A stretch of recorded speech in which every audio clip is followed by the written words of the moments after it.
오늘 우리가 함께 은혜 나누실 말씀 보도록 하겠습니다. 사도행전 2장 37절부터 47절의 말씀입니다. 사도행전 2장 37절부터 47절의 말씀.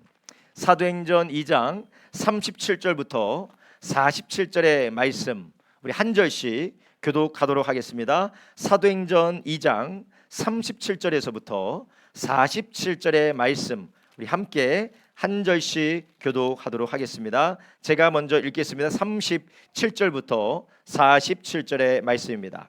저가 이 말을 듣고 마음에 찔려 베드로와 다른 사도들에게 물어가로되 형제들아 우리가 어찌할꼬 하거늘.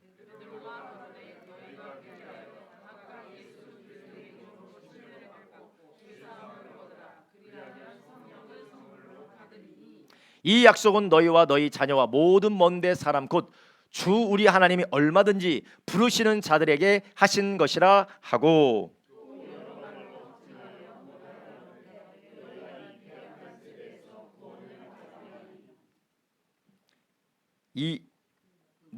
그 말을 받은 사람들은 침례를 받음에 이 날에 제자의 수가 3천이나 더 하더라.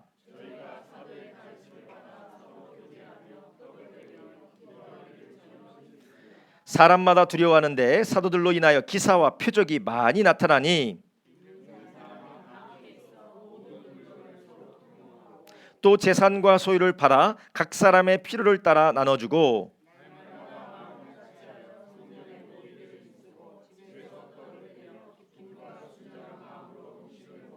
함께 있습니다. 하나님을 찬미하며 또 온 백성에게 친송을 받으니 주께서 구원을 받는 사람을 날마다 더하게 하시니라. 아멘. 오늘 우리가 함께 읽은 하나님 말씀 사도행전 2장 37절부터 47절의 말씀을 중심으로 능력 있는 그리스도인으로 살아가는 원리, 능력 있는 그리스도인으로 살아가는 원리라는 제목을 가지고 오늘 함께 우리 성도님과 함께 은혜를 나누려고 합니다. 여러분, 우리가 성경에 나와 있는 하나님의 사람들 그리고 성경에 나와 있는 또 신약 시대의 주의 성도들 가운데 가장 능력 있고 가장 생동감 있고 그리고 가장 하나님의 손에 붙들려 귀하게 쓰임 받은 성도들이 있다면 바로 오늘이 우리가 읽은 성경에 나오는 초대교회 성도들, 그러니까 가장 처음에 세워졌던 예루살렘의 교회가 그런 교회였습니다. 그 교회는 지금 우리가 알고 우리가 본 것과 같은 그런 대단한 건물도 없었고요, 대단한 사람도 없었고요, 그리고 사람들로부터 환영받기는커녕 사람들로부터 의심의 눈초리와 그리고 핍박을 받는 상황에 있었습니다. 그래서 심지어는 예수님의 이름을 전하고 예수님의 복음을 증거하는 자들을 죽이려고 가두려고 위협하는 상황 가운데서 아주 영향력 있고 능력 있게 쓰임 받았던 교회가 바로 예루살렘에 처음 세워진 교회입니다. 그런데 이 교회가 성경에서 아주 영향력 있고 능력 있는 교회로서 하나님 앞에 쓰임 받았다라는 것을 우리가 어떻게 알 수 있냐면 바로 그때 당시에 복음으로 처음 시작된 교회가 끝나지 않고 계속해서 우리에게 전해질 수 있도록 그 교회의 기초를 잘 닦았기 때문이라는 것입니다. 여러분, 우리가 우리의 삶에서 우리도 교회뿐만 아니라 우리가 모여있는 교회뿐만 아니라 우리 한 사람 한 사람이 다 주님의 몸된 교회의 지체고 예수님의 사람으로서 우리가 부름받은 것을 잊지 마시기를 예수님의 이름으로 축원합니다. 그리스도인들의 신앙생활 가운데 가장 무서운 것이 교회에 와야만 내가 교회에 소속되어 있다고 생각하는 것입니다. 우리가 교회에 올 뿐만 아니라 우리가 흩어져서 우리의 삶을 살아갈 때도 동일하게 우리는 교회로서 한 지체로 살아가고 있는 줄 아시기를 바랍니다. 그래서 우리가 오늘날 우리가 교회다라고 하는 것은 건물의 교회고 공간의 교회로 많이 그렇게 인식을 하는데, 물론 그것이 어느 정도 맞을 수 있지만 그것은 정확한 이해가 아닙니다. 교회는 예수님 안에서 부름받은 하나님의 사람들 그리고 하나님의 사람들의 연합이 교회이기 때문에 각자의 개인도 교회고 개인이 모인 것이 교회고, 모여서 함께하는 찬양과 기도와 예배하는 무리가 교회라는 거예요. 그렇기 때문에 우리가 교회 안에서 우리가 교회입니다라고 할 뿐만 아니라 우리가 흩어질지라도 한 사람 한 사람이 교회체로 살아가고 있다라는 것입니다. 제가 왜 이렇게 구구절절하게 말씀을 드리냐면, 초대교회가 능력 있고 영향력 있게 쓰임 받았던 이 모습이 단지 이 시대에 모여있는 교회뿐만 아니라 모여있는 교회와 함께, 그리고 흩어지고 우리가 일주일 동안 뿔뿔이 흩어져서 살아가는 그 자리 가운데서 우리도 능력 있고 영향력 있는 교회로 쓰임받을 수 있다는 것을 오늘 말씀을 통해서 보기를 예수님의 이름으로 축복합니다. 초대교회는 대단한 것이 없었습니다. 예수님이 죽으시고 부활하시고 승천하신 이후에 남아있는 사람들은 별로 많지 않은 사람들이었고, 그 사람들은 영향력 있는 사람들도 아니었습니다. 오히려 영향력 있는 사람들은 예수님이 이단 중에 이단이고, 예수님의 이름을 증거하고 예수님의 이름을 전파하는 자들을 죽이기 위하여서, 옥에 가두기 위하여서 핍박하는 편에 많은 영향력 있는 사람들이 있었습니다. 그렇지만 시간이 점점 지나면서 예수님을 따르는 무리들 가운데, 교회 가운데 하나님의 위대한 역사가 일어나고 선한 증거들이 나타나면서 많은 사람들이 예수 믿고 구원받게 됩니다. 그래서 이것을 통하여서 우리가 알 수 있는 것은, 교회가 무엇이 있어야지만이, 아니 성도들이 무엇이 있어야지만이, 어떤 환경이 돼야지만이, 어떤 일들이 있어야지만이 우리가 영향 있게 쓰임 받는 것이 아니라, 우리가 하나님께서 우리로 감당하게 하시는 일들, 하나님을 따르게 하시는 그 일들을 순종할 때 하나님은 오히려 그 가운데서 우리를 세워주신다는 걸 알 수가 있는 것입니다. 오늘도 우리가 이제 찬양을 하면서 제가 느낀 건데, 무엇을 느꼈냐면요, 우리가 원래 교회에 밴드가 있었어요. 그렇죠? 밴드가 있어서 일렉 기타도 있고 드럼도 있고 피아노도 있고 그리고 베이스 기타도 있었어요. 풍성한 음악으로 찬양을 하다가, 저희가 그 찬양을 하다가 뭐 드럼하고 피아노로 바뀐 지 얼마 되지 않았습니다. 이제는 드럼까지 없어졌어요. 드럼까지 없어져서 이제는 피아노만 찬양을 하는데, 이 악기가 풍성함보다 더 중요한 게 무엇이냐? 하나님을 사모하고 주님을 향한 간절한 소원과 진실한 찬양이 우리의 영혼을 살리는구나. 그런 것을 제가 경험하게 됐어요. 성령의 임재가 음악의 요란함에 있는 것이 아니고 진실함과 사모함에 있구나라는 것을 오늘 다시 한번 제가 깨닫게 됐습니다. 우리가 돈이 없다고, 우리가 환경이 바뀌어지지 않았다고, 이것이 아직 해결되지 않았다고 우리가 능력 있게 살 수 없는 것이 아닙니다. 초대교회는 아무것도 없었어요. 정말 열악하고 힘들고 어려운 상황밖에 없었습니다. 그렇지만 하나님이 그 교회를 사람들로부터 칭송받게 하셨을 뿐만 아니라, 또한 세계의 복음을 증거하는 영향력 있는 교회의 모판으로 하나님이 사용해 주셨다는 것이에요. 오늘 말씀을 듣는 여러분, 저를 비롯하여서 아직 나는 이것이 채워지지 않았다고, 나는 신앙생활 제대로 할 수 없다라고 그렇게 말씀하고 계시는 분이 계신가요? 나의 환경이 이런 문제가 있고 저런 문제가 있고 나는 아직 이런 상황에 있기 때문에 하나님께서 나를 쓰시기를 원하시는데, 하나님께서 나에게 축복하기 원하시는데, 나도 하나님 뜻대로 살기를 원하는데 나는 그렇게 못합니다라는 우리 안에 핑계가 있습니까? 저를 비롯해서 그렇다는 거예요. 이 사람 때문에 저 사람 때문에 이것 때문에 저것 때문에 이 부분이 아직까지 어렵기 때문에 나는 하나님 앞에 온전히 삶을 살아갈 수 없습니다. 저 사람은 나랑 다르잖아요. 이 케이스는 나랑 다르잖아요 라고 하면서 우리 가운데 많은 핑계와 그리고 할 수 없다라고 하는 그러한 말을 하고 계시는 분이 계시다면, 그렇지 않습니다. 하나님이 우리를 어디에서 어느 모습으로 어떤 자리에 부르셨든지 우리가 예수 그리스도 안에 온전한 교회로 세워질 때 우리는 주의 능력과 주님의 권능 안에서 하나님께 귀하게 쓰임 받을 수가 있는 것입니다. 초대교회가 그랬다라는 것이에요. 그렇다면 오늘 본문에서 우리는 초대교회가 어떻게 하나님의 능력의 손 앞에서, 하나님의 은혜 앞에서 그들이 능력 있게 쓰임 받게 될 수가 있었을까요? 오늘 말씀을 보니까 첫 번째로 그들은 하나님 말씀 앞에 자신을 돌이키는 자들이었다라는 것이에요. 한번 따라합니다. 하나님 말씀 앞에서 자신을 돌이켜야 합니다. 우리는 환경이 변하기를 바라요. 그래서 열심히 기도합니다. 하나님, 이게 변하게 해주시고, 저게 변하게 해주시고, 저게 변하게 해주시고, 내 아내가 변하게 해주시고, 내 남편이 변하게 해주시고, 내 환경이 변하게 해주시고, 내 직장 상사가 변하게 해주시고, 내 직장 부하가 변하게 해주시고, 사업장의 환경이 변하게 해주십시오. 이것만 변화되면 내가 정말 잘할 수 있을 것 같습니다. 그런데 초대교회는 무엇을 바꿔달라고, 무엇이 바꾸는 것이 필요한 것이 아니라 바로 하나님 말씀 앞에 자신을 돌이키는 사람이었다라는 것입니다.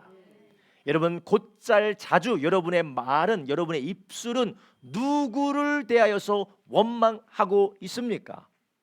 아니면 내가 하나님 말씀대로 살지 못한 그것을 내가 깨닫고 하나님 앞에 회개하며 돌이키는 삶을 살고 계십니까? 여러분, 혹시 직장에 누가 원망스럽고, 가족 중에 누가 원망스럽고, 너 때문에 내 인생이 이렇게 망가졌어, 너 때문에 내 인생이 안 풀려, 이것 때문에 내 인생이 안 돼, 저것 때문에 내 인생이 안 돼, 이것 때문에 내가 신앙생활을 하고 싶어도 제대로 되지 않는다라는 원망이 우리 가운데 있습니까? 그것은 초대교회가 하나님의 손에 붙들려서 아름답고 위대하게 쓰임받았던 것과 완전히 반대됩니다. 오늘 본문에 한번 우리 함께 보도록 하겠습니다. 37절입니다. 37절 이렇게 말하죠. 저희가 이 말을 듣고 마음에 찔려 베드로와 다른 사도들에게 물어가로되, 형제들아, 우리가 어찌할꼬 하거늘. 38절, 베드로 가로되, 너희가 회개하여 각각 예수 그리스도의 이름으로 침례를 받고 죄 사함을 얻으라. 그리하면 성령을 선물로 받으리니. 아멘. 할렐루야. 초대교회가 능력 있는 교회로 쓰임 받았고, 초대교인들이, 초대교회 그리스도인들이 하나님의 능력의 손에 붙들려서 쓰임 받았는데, 그 쓰임 받은 이유가 바로 성령의 충만함과 성령의 능력 덕분입니다. 그런데 이 성령을 선물로 받고 성령의 충만을 받는 사람들은 환경 탓, 사람 탓, 남 탓하는 사람이 아닙니다. 말씀 앞에 돌이켜 회개하는 사람인 줄 아시기 바랍니다. 여러분, 우리의 일주일을 한번 뒤돌아켜 보십시오. 아니, 이번 한 달을 한번 돌이켜 보십시오. 지난 여름을 한번 돌이켜 보십시오. 우리 인생을 한번 뒤돌아 보십시오. 여러분, 누구 탓을 하고 계십니까? 난 이것 때문에 안 되고 저것 때문에 이것 때문에 나는 도저히 될 수 없다라고 하는 그런 탓이 하나님의 말씀으로 바뀌어서 그 말씀이 우리를 돌이키게 하는 은혜가 있기를 예수님의 이름으로 축원합니다. 물론 우리가 성령의 사람이고 구원받은 자녀들이기 때문에 말씀을 들을 때마다 우리의 마음이 찔리죠. 근데 마음이 찔릴 때에 돌을 들고 스데반을 쳤던 사람들이 있고, 마음이 찔릴 때에 어찌할꼬 하고 사도에게 회개했던 사람들 두 부류가 있습니다. 여러분, 우리가 마음이 찔릴 때가 있어요. 반박 불가한 성령의 조명하심을 따라 나의 수치와 나의 죄악과 나의 연약함이 드러날 때가 있어요. 그럴 때 돌을 들고 스데반을 쳤던 사람들처럼 내가 그렇게 된 건 너 때문이야, 내가 이렇게 된 건 이것 때문이야 라고 우리가 다른 사람들에게 투사해서 우리의 죄를 덮으려고 한다면 성령께서 그 가운데 역사하시지 않습니다. 오히려 어찌할꼬 하고 죄를 겸손하게 고백하고 회개할 때에 하나님께서는 우리의 삶에 성령을 한량없이 부어주시는 줄 믿으시기를 바랍니다. 여러분, 우리는 하나님 말씀 앞에 돌이키셔야 돼요. 매일매일 하나님께서 사람을 통해서든지 성경을 통해서든지, 그리고 우리 마음 가운데 깨닫게 해주시든지, 하나님 우리의 마음에 찔림을 주실 때에, 깨달음을 주실 때에 우리는 그것을 대충 넘어가거나 그럴 수밖에 없다고 합리하거나, 혹은 저 사람 때문에 안 된다라고 내 상황에 그래서 어떻게 할 수 있냐라고 말한다면 우리는 성령의 역사에 사로잡히기보다는 오히려 그러한 길로 이끌어가는 어둠의 영에 붙들릴 수밖에 없는 것입니다. 야고보서 1장 22절부터 25절에 우리에게 뭐라고 말씀하십니까? 너희는 도를 행하는 자가 되고 듣기만 하여 뭐하는 사람이요? 자신을 속이는 자가 되지 말라. 말씀은 많이 알고 있는데, 말씀은 많이 말하고 있는데 그 말씀이 나의 삶과 상관이 없다면 누가 된다고요? 자신을 속이는 기만적인 자가 된다라는 것이에요. 23절에 이렇게 말합니다. 누구든지 도를 행하지 아니하면 그는 거울로 자기의 얼굴을 보는 사람 같으니 24절 제 자신을 보고 가서 그 모양이 어떠한 것을 곧 잊어버리거니와 자유하게 하는 온전한 율법을 들여다보고 있는 자들은 듣고 잊어버리는 자가 아니요 실행하는 자니 이 사람이 그 행하는 일에 복을 받으리라. 아멘. 할렐루야. 여러분, 우리는 하나님의 말씀을 듣고 내 마음에 찔리게만 하고 끝나면 안 됩니다. 심지어는 그 찔린 것을 방어 기제로 덮어버리고 누군가의 탓을 하면서 이래서 안 돼, 저래서 안 돼, 이것 때문에 안 되라고 우리가 저주의 말을 늘어나서도 안 됩니다. 초대교회가 하나님 앞에 귀하게 쓰임받고 그 가운데 성령 역사가 충만하게 나타날 수 있었던 것, 그들은 말씀을 듣고 돌이키는 자들이었어요. 저를 비롯하여서 우리 모든 성도님들이 말씀을 듣고 찔릴 때에 겸손히 돌이키는 저 여러분 되기를 예수님의 이름으로 축원합니다. 어찌할꼬 형제들아, 우리가 어찌할꼬. 그런 겸손한 회개를 할 때 하나님은 네가 모습이 원래 그렇잖아, 얼마나 네가 어리석고 네가 얼마나 바보처럼 살았는지 아느냐라고 말하지 않았어요. 오히려 하나님은 사도 베드로를 통하여서 38절 이렇게 말합니다. 베드로 가로되 너희가 회개하여 각각 예수 그리스도의 이름으로 침례를 받고 죄 사함을 얻으라. 그리하면 성령을 선물로 받으리니. 아멘. 하나님은 우리에게 성령을 선물로 주시는 분이십니다. 여러분, 우리가 겸손하게 우리의 찔림 앞에 회개하고 돌이킨다면 하나님은 우리에게 선물을 주시는 좋으신 하나님이십니다. 그래서 요한일서 1장 9절은 뭐라고 말씀하십니까? 우리가 하나님 앞에 죄를 자백하면 저는 미쁘시고 의로워서 우리의 죄를 사하시며 모든 불의에서 우리를 깨끗게 하실 것이요. 아멘. 이런 우리가 마음에 찔릴 때 하나님은 그 찔린 마음을 가지고 겸손히 고백하면 그것을 가지고 하나님이 책임을 묻으시거나 그걸 가지고 하나님께서 옳지 그래 네 죄를 알렸다라고 하나님께서 우리를 저주하시는 분이 아니십니다. 오히려 그 저주를 예수님께서 친히 지셨기 때문에 회개와 자백 가운데 하나님의 은혜가 쏟아지게 된다란 말이죠. 여러분, 우리가 그러한 삶을 살아갈 때, 회개와 자백과 돌이킴의 삶을 살아갈 때 우리는 하나님의 사랑의 능력에 붙들리게 되는 것입니다. 여러분, 오늘 우리 함께 결단하기 원합니다. 이제 남 탓하지 맙시다. 아내 탓, 남편 탓, 부모 탓, 자식 탓, 이 사람 탓, 저 사람 탓, 나의 출생 탓, 나의 생애 탓, 탓하지 마세요.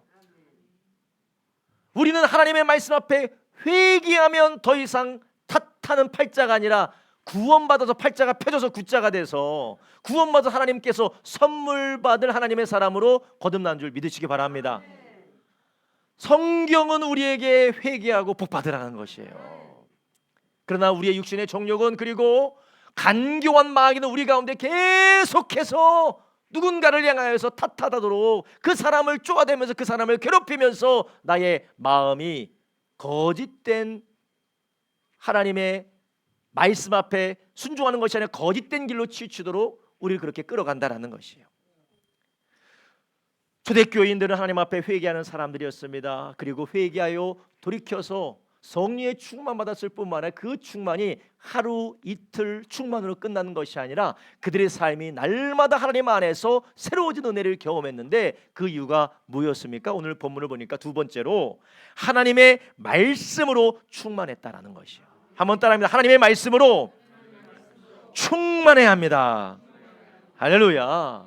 이런 우리가 한 번 회개했다고 해서 그리고 내가 하나님 앞에 한 번 돌이켜서 내가 하나님 앞에 고백했다고 해서 우리가 그 순간 천사로 싹 변하는 것이 아닙니다. 하나님이 우리에게 새로운 길을 걸어갈 수 있고 축복의 길로 걸어갈 수 있는 가능성과 그러한 축복의 길을 열어주신 것이요. 근데 그 길을 걸어갈 때에 우리 안에 여전히 불순종과 죄악과 그리고 우리 안에는 여전히 우리 안에 있는 고집들이 있다라는 것이요. 그래서 우리가 회개하며 주님의 뜻대로 돌이키기로 적심을 하고 결심을 해도 우리가 주님의 말씀으로 늘 충만하지 않으면 어떻게 됩니까? 또다시 이전으로 돌아가고 돌아간다라는 것이에요. 여러분, 그 요즘 그 의학 중에서 이 카이로프라틱이라고 있죠. 막 뼈가 다른 데로 막 이렇게 치우치고 자세가 잘못돼서 뼈가 이렇게 어긋나 있으면은 좀 바르게 쫙쫙 두둑두둑 소리 나서 쫙쫙쫙쫙 펴지게 해주잖아요. 그 얼마 가요? 오래 안 갑니다. 왜냐? 이미 자세 자체가 근육 자체가 잘못되어져 있기 때문에 살면서 막 이렇게 돌아갑니다. 그럼 또 다시 풀어주고. 누구만 좋은 거예요? 카이로프랙틱 하는 사람만 좋은 거예요. 계속 가면 또 돌아오면 또 아이고 계속 운동하지 마세요. 운동하면 다시 돌아오니까. 여러분 이렇게 우리가 예수님의 말씀을 듣고 마음에 찔려서 회개했다 하더라도 우리는 이전으로 돌아가고자 하는 그런 죄성이 우리를 잡아당기고 있는 것입니다. 그래서 바울은 로마서 7장에 뭐라고 고백하느냐? 오라 나는 곤고한 사람이로다. 이 사망의 몸에서 누가 나를 건져내랴. 누가 나를 건져내랴. 여러분 한번 보십시오. 내가 교회에서 열심히 기도하면서 내가 이제는 잘 살겠습니다 라고 마음에 결단을 했는데 차 타면서 열받는 소리가 나면 갑자기 욕이 확 올라오면서 내가 그때 기도했는데 내가 주님대로 살기로 했는데 어쩌다가 나는 그러면서 바울이 뭐라고 고백했다고요? 오라 나는 곤고한 사람이라. 누가 이 사막의 몸에서 누가 나를 건져내랴. 그래서 시간이 지나면 내가 그때 제정신이 아니었나 보다. 그때 하나님 말씀 붙들고 기도했던 거지 제정신이 아닌 걸로 생각이 되는 거예요. 오히려 지금 내가 불순종하고 혈기를 부리며 짜증을 부리면서 그렇게 살아가는 것이 제정신처럼 느껴집니다. 그 이유가 무엇이냐? 우리 안에 이런 어두운 죄성이 우리 가운데 자리 잡아 있기 때문에 그렇다라는 것이에요. 이것을 우리 안에서 다루시고 이것을 변화시키시고 새롭게 하시는 것이 있는데 그게 바로 하나님의 말씀이다라는 것입니다.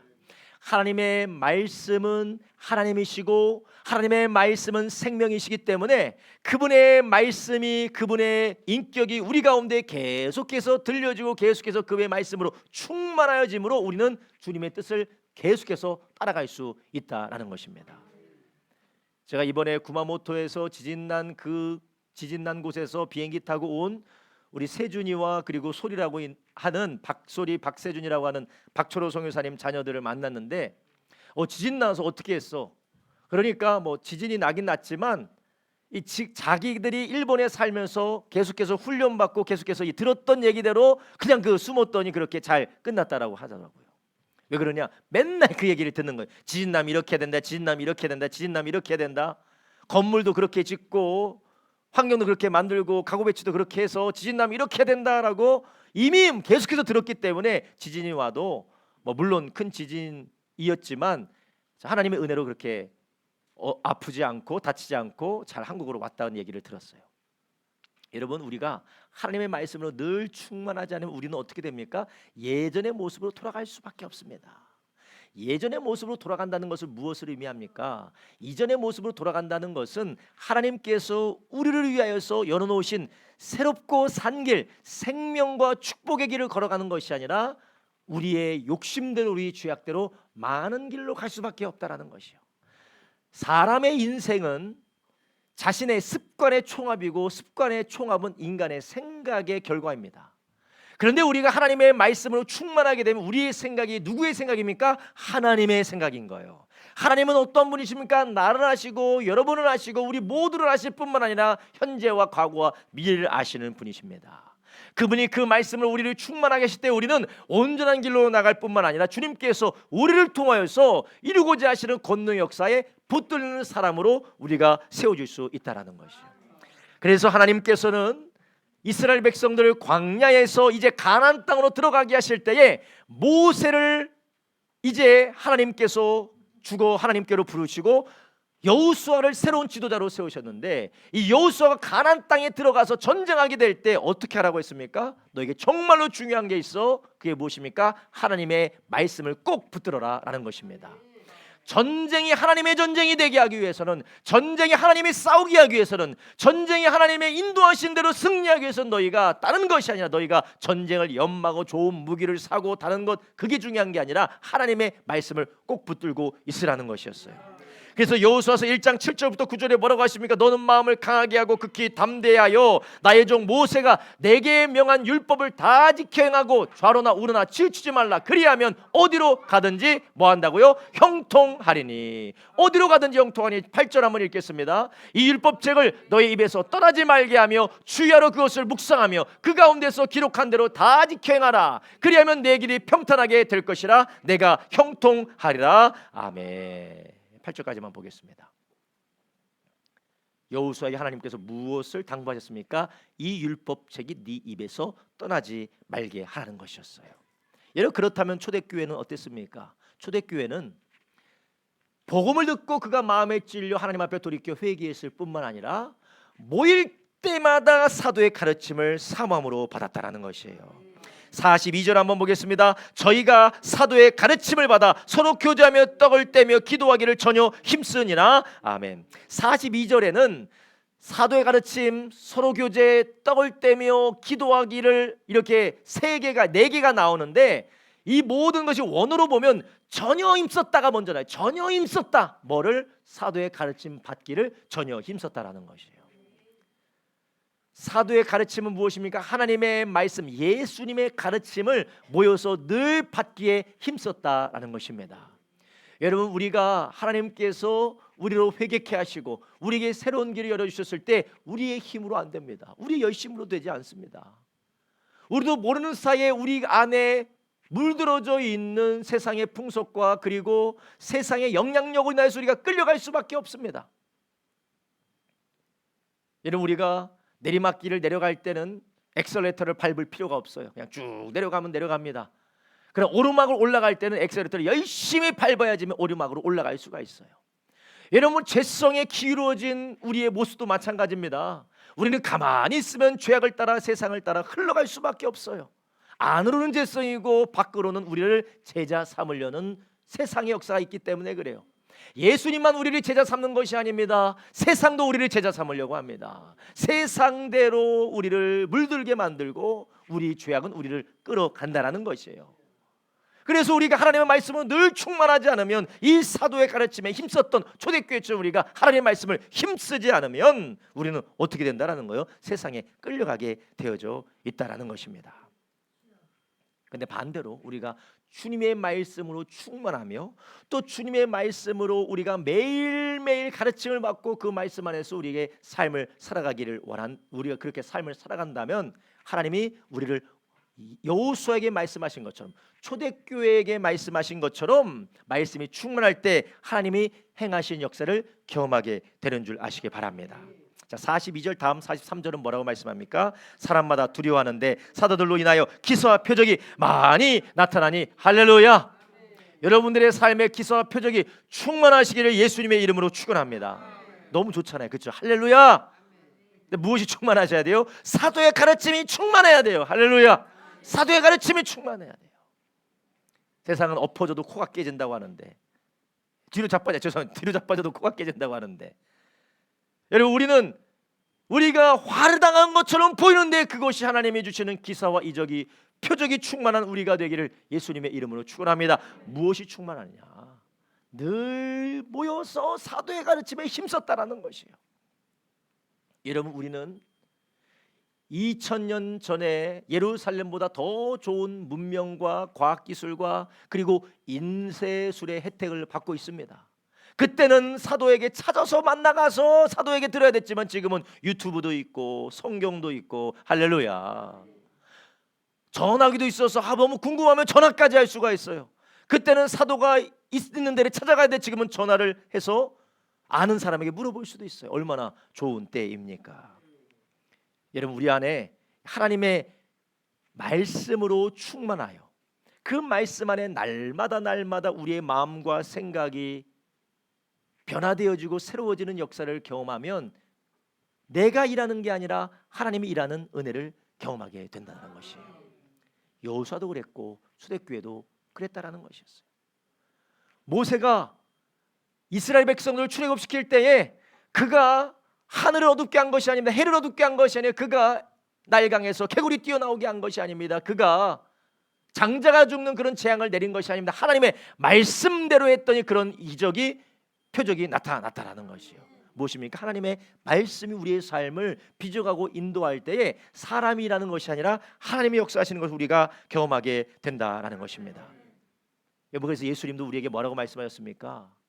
요한복음 15장 7절에 너희가 내 안에 내 말이 너희 안에 거하면, 다시 한번, 너희가 내 안에 거하고 내 말이, 나의 말이 예수님의 말이, 하나님의 말씀이 너희 안에 거하면 무엇이든지 원하는 대로 구하라, 그리하면 이루리라. 아멘. 이것은 진이의 램프와 같이 내가 원하는 거 다 구하라, 그런 말이 아닙니다. 하나님의 말씀이 충만하여서 그 말씀 안에 우리가 활동하고 그 말씀에 인도받으며 그 말씀이 우리를 주장하기 시작할 때에 하나님의 마음이 우리 가운데 원하는 것이 생길 때 다 충만하게 부어지게 된다라는 것입니다. 할렐루야. 마치 이거 같은 것이에요. 여러분, 자녀들이 엄마 나에게 500만 원짜리 컴퓨터를 사주세요. 왜? 내가 좋아하는 게임인데 이거 비디오 카드를 이렇게 5개를 달아놔서 해야지만 이게 재밌거든요. 그러면 사줘요, 안 사줘요? 500만 원이 아니라 500만 원치 매를 때리려고 하겠죠. 얘가 지금 정신이 있나? 근데 엄마 아빠 500만 원치 컴퓨터를 사주세요. 왜?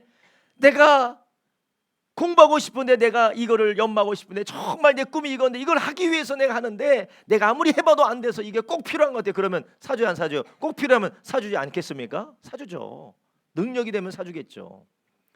내 말이 너희 안에 거하라라는 것은 하나님의 말씀이 충만해 우리의 가는 길이 하나님께서 기뻐하시는 길이고 우리가 원하는 길이 하나님께서 인도하시는 길일 때에 우리의 가는 길에 만나고 생각나고 우리의 필요와 우리의 쓸 것이 나오는 모든 것들마다 주님께서 채워주시고 넘치도록 하신다라는 것입니다. 그래서 너희는 먼저 그의 나라와 그의 의를 구하라. 그래야 모든 일에 뭐 하신다고 했어요? 더한다고 하셨습니다.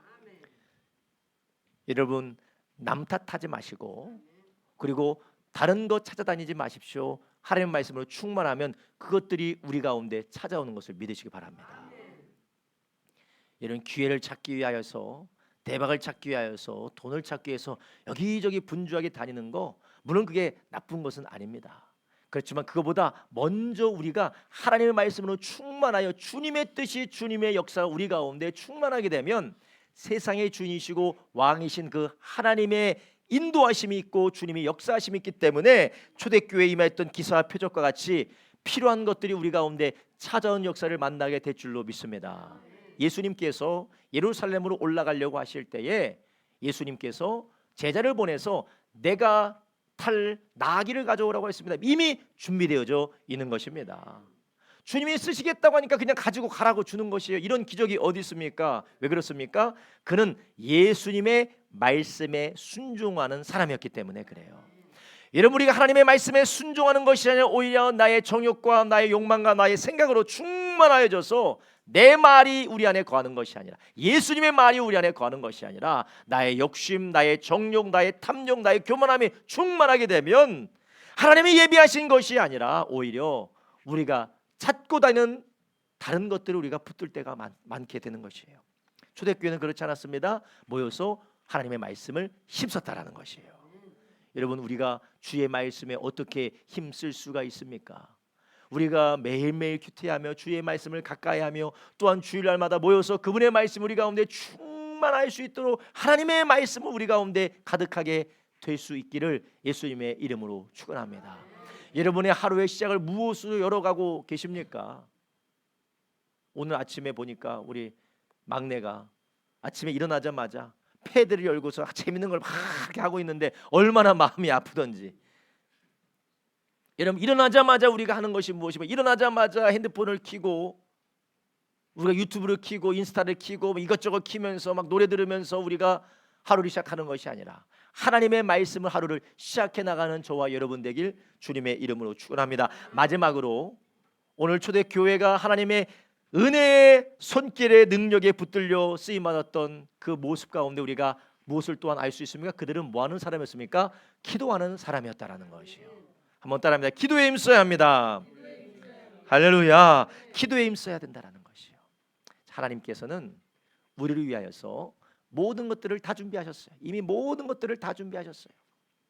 그렇지만 하나님께서 우리에게 준비한 모든 것을 주시는 것보다 더 중요하게 하나님이 생각하시는 것이 있어요. 그게 무엇입니까? 하나님이 우리를 위해서 준비한 모든 것을 주시면서 받는 우리가 하나님은 선하신 분이시고 하나님은 신실한 분이시고 이 하나님이 나를 사랑하신 하나님이구나라고 하나님을 더욱더 알기를 원하는 것이 바로 하나님의 뜻이다라는 것이에요. 이런 우리가 사랑하는 자녀에게 어떠한 선물을 주고 어떠한 좋은 것을 마련해 주는 때 그것을 누리는 것이 전부가 아니죠. 부모의 마음을, 아버지의 사랑을 알아가며 그 가운데 더 가까워지기를 원하는 것이 바로 부모의 마음인 것처럼 하나님도 우리에게 좋은 것을 주시면서 무엇하게 원하시느냐? 하나님을 알기를 원하시고 또한 하나님의 자녀답게 우리가 자라나기를 원하시는 것입니다. 부모가 자녀에게 필요한 모든 것을 즉각 구하지도 않는데 필요를 느끼지도 않는데 다 해줘 버리면 어떻게 됩니까? 이거 자식을 망치는 겁니다.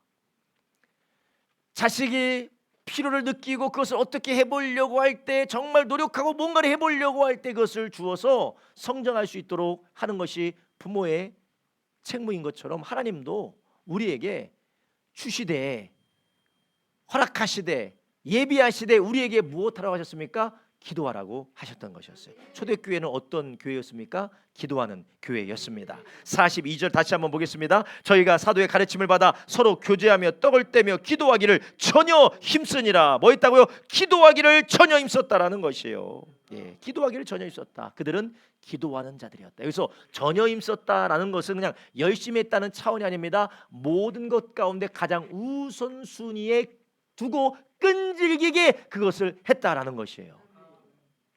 삶의 우선순위를 두고 그것을 끈질기게 했다는 것입니다. 전혀 기도에 힘썼다. 여러분, 신앙의 모든 사람들은 신앙의 위대한 사람들은 다 기도의 사람이었습니다. 저를 비롯하여서 우리 모든 성도님들, 우리 온 교회가 기도하는 교회가 되기를 예수님의 이름으로 축원합니다. 반대로 우리가 기도하지 않으면 우리는 하나님의 살아계신 권능의 역사를 우리가 맛볼 수가 없다라는 것이에요. 하나님이 신실하지 않기 때문도 아닙니다. 하나님이 우리를 미워하기 때문도 아닙니다. 기도 안 하니까 안 해주지, 그게 아니에요. 하나님은 기도를 통하여서 우리가 그분의 살아계신 역사를 만나도 하나님이 우리를 위해서 준비하신 줄 아시기 바랍니다. 자녀에게 노동의 가치를 알려주기 위하여서 집 청소를 하면 용돈 2만 원을 준다고 해봅시다. 근데 아이가 꼭 필요한 일이 있는데 집 청소 안 하고 맨날 뒹굴 하면서 돈 없다고 얘기만 해요. 그럼 부모는 어떻게 해야 됩니까? 아이고 불쌍한 우리 아기 하면서 2만 원 줘줘요. 아이고 얼마나 딱해 2만 원 줘줘요. 그런 부모는 큰일 날 부모입니다. 예. 제가 너무 사랑을 받아서 제가 고생을 많이 했어요. 어떻게 해야 돼요? 아사 직전에 가더라도 청소를 시켜야 돼요. 할렐루야. 아사 직전에 가더라도 청소를 시켜야 그 아이가 규모 있고 그리고 자기 자신을 돌볼 수 있는 아이로 자라나게 되는 것입니다. 너무 긍휼한 마음과 자기 동일시가 충만해져 가지고 조금만 아야 그래 너 청소하지 마 취소로 하자 하면서 탁탁탁 주면 이 아이가 물질의 가치를 알겠습니까? 노동의 가치를 알겠습니까? 수고해서 땀 흘리는 것의 가치를 알겠어요? 조금만 그냥 아이가 좀 뒹굴면 다 나오는데 하나님께서 우리를 사랑하시고 하나님께서 우리를 불쌍히 여기시고 우리 위해서 귀한 모든 것 다 준비해 놓으셨는데 왜 꼭 우리가 기도를 해야 될까요? 하나님이 우리를 그만큼 소중히 여기시고 귀히 여기시기 때문인 줄 아시기 바랍니다. 여러분, 이 세상에서도 어릴 때부터 필요한 것을 모든 걸 다 채워주면 결핍이 없이 자라고 위기를 만날 때마다 누군가 다 해결해주는 그런 삶을 살았던 사람은 독립심이 없습니다. 어떻게든지 이 일을 시작하고 끝내놓고 어떻게든지 무에서부터 유를 만들어내는 그런 삶을 살아가는 법을 배울 수가 없어요. 자기 삶의 기반을 어떻게 만들어가고 위기에는 어떻게 대처하고 내가 어떻게 규모 있게 살아가서 미래를 계획하는 것을 할 수가 없어요. 왜 그렇습니까? 그런 삶을 살아보지 않았기 때문에 그래요. 하나님은 우리를 그러한 자녀로 만들길 원하지 않으십니다. 힘들고 어렵더라도 기도하게 하세요. 그 기도를 통하여서 우리가 기도가 조금 길어지고 기도해도 응답이 오지 않을지라도 믿음으로 하나님을 신뢰하며 기도할 때 하나님이 반드시 역사하신다라는 것이에요. 이것이 하나님의 사랑이고 우리는 하나님의 축복임을 믿으시기를 바랍니다. 그래서 예레미야서 33장 3절에 우리에게 뭐라고 말씀하셨습니까? 너는 내게 부르짖으라. 내가 너에게 응답하겠고 내가 알지 못하는 크고 비밀한 일을 너에게 보여줄 것이다. 아멘. 할렐루야. 하나님은 우리에게 부르짖으라고 하시고 기도하라고 하세요. 여러분, 우리에게 기도의 삶이 하나님 앞에 온전하게 드려지고 계십니까? 여러분, 우리가 기도가 습관이 되시기를 주님의 이름으로 축복합니다. 밥 먹을 때 하는 기도 말고, 그냥 잠깐 하는 기도 말고, 정말 시간을 드리고 전혀 기도에 힘쓰는 것처럼 삶의 중심에 우선순위에 기도를 두고 하나님 앞에 간절히 기도하는 저와 여러분 되길 예수님의 이름으로 축원합니다. 그 기도를 통하여서 하나님은 우리를 사용하시고 귀하게 역사하실 줄로 믿습니다. 초대교회가 그 아무것도 없고 압박스럽고 도무지 일어날 수 없는 상황 가운데 하나님이 그 교회를 일으켜 세우시고 전 세계 복음을 전파하게 하셨습니다. 여러분, 안 된다, 할 수 없다, 못한다, 나는 이래서 안 된다, 니 때문에 안 된다, 쟤 때문에 안 된다, 나는 원래 이렇게 태어나서 안 된다. 여러분, 그러지 마십시오. 여러분, 무엇 하시길 원하십니까? 기도하시기를 주님의 이름으로 축원합니다. 기도하시되 전혀 기도에 힘쓸 때 우리 주님은 오늘 본문의 말씀처럼 오히려 이제는 우리를 통하여서 기사와 표적이 나타나고, 그리고 하나님의 찬양받으시는 47절 말씀처럼 하나님을 찬미하며 온 백성에게 진송을 받으니 주께서 구원받는 사람을 날마다 더하게 하시니라. 아멘. 할렐루야. 하나님께서 위대한 역사를 우리를 통해서 이루신다는 것이, 이것이 단지 예루살렘 초대교회를 말하는 것이 아닙니다. 오늘날 말씀 앞에 돌이키고 말씀으로 충만하며 기도에 힘쓰는, 열심으로 기도하는 저와 여러분 한 사람 한 사람을 통해서 하나님이 이 시대에도 하나님이 기적과 표적의 역사를, 기사와 표적의 역사를 저와 여러분의 가정에 드러내실 줄로 믿습니다. 먼저는 우리 교회가 그런 교회가 되기 원합니다. 여러분의 삶에 그런 삶이 되기를 예수님의 이름으로 축복합니다. 야고보서 5장 16절에 우리에게 이렇게 말씀하십니다. 이러므로 너희의 죄를 서로 고하며 병 낫기를 위하여 서로 기도하라. 의인의 강구는 역사하는 힘이 많으니라. 아멘. 여러분, 우리의 육신의 질병, 마음의 질병, 관계의 질병, 어떤 질병, 정신적인 질병이 있든지 우리가 하나님의 은혜를 구하며 하나님 앞에 간절히 기도하여 큰 역사를 이루는 저와 여러분 되길 예수님의 이름으로 축원합니다. 여러분, 말씀을 맺기 원합니다. 우리가 하나님이 말씀을 우리의 마음을 찌르실 때에 남을 향한 손가락질이 아니라 나의 가슴을 치는 회개가 저와 여러분의 있기를 예수님의 이름으로 축원합니다. 그리고 우리가 이 하나님의 말씀이 주일날 한 번이 아니라, 특별한 때 한 번이 아니라 매일매일 그분의 말씀이 우리 가운데 계속해서 부어질 수 있기를, 그래서 그 말씀을 받아서 읽고 그 말씀을 우리의 삶에 적용하고 그분의 말씀을 따라 걸어갈 때에 주님께서 우리의 삶에 새로운 일들, 놀라운 일들을 일으키실 줄로 믿습니다. 여러분, 기도가 어떻게 되어져 가고 있습니까? 기도가 끊어진 지 오래가 되셨습니까? 다시 여러분의 입을 열어서 기도하세요. 하나님은 지금 여러분을 위해서, 일하기 위하여서, 여러분을 위해서 다 준비해 놓으셨습니다. 이제 기도를 통하여 그 문을 여시기를 예수님의 이름으로 축원합니다. 기도하겠습니다.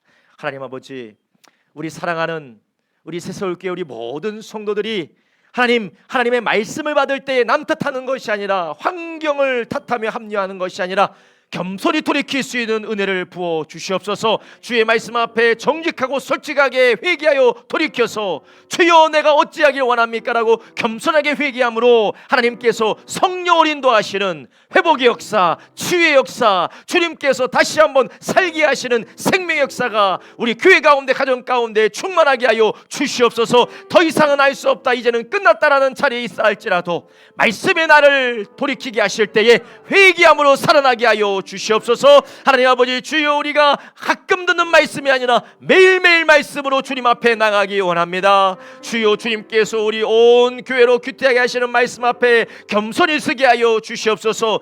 매일매일 아버지 새벽 예배를 통하여서 하나님, 내가 그 시간에 일어나지 못할지라도 유튜브를 통하여 들을 수 있는 하나님 나에게 주시는 말씀을 통하여 우리가 삶이 말씀으로 충만하게 하여 주셔서 내 말이 너희 안에, 너희가 내 말 안에, 내 말이 너희 안에 있을 때 무엇인지 하나님이 허락하신다는 그 말씀처럼 주여 우리가 주님께 손에 붙들려서 주님이 인도하시는 그 길 걸어가게 하여 주시옵소서. 하나님, 기도할 수 없는 자들, 기도하지 못하는 자들, 하나님 아버지, 기도가 메마른 자들, 우리 주님께서 다시 한번 입을 열어 기도하게 하여 주셔서 하나님의 선하신 그 인도하심과 채워주심을 경험하며 다시 한번 입을 열어 기도로 하나님 앞에 호흡하며 하나님의 인도하심을 받는 우리 모든 성도 되도록 역사하여 주셔서 하나님 아버지, 능력 있는 신앙생활, 능력 있는 주의 아들 딸들로 귀하게 자라나며 귀하게 세워질 수 있도록 축복하여 주시옵소서. 하나님, 그리하여서 하나님께서 보내신 자리 가운 자리마다, 하나님께서 세우신 가정마다 우리 주님께서 역사하시는 하나님의 생명의 자리가 되도록 축복하여 주시옵소서. 감사드리며 예수님의 이름으로 기도드렸사옵나이다. 아멘.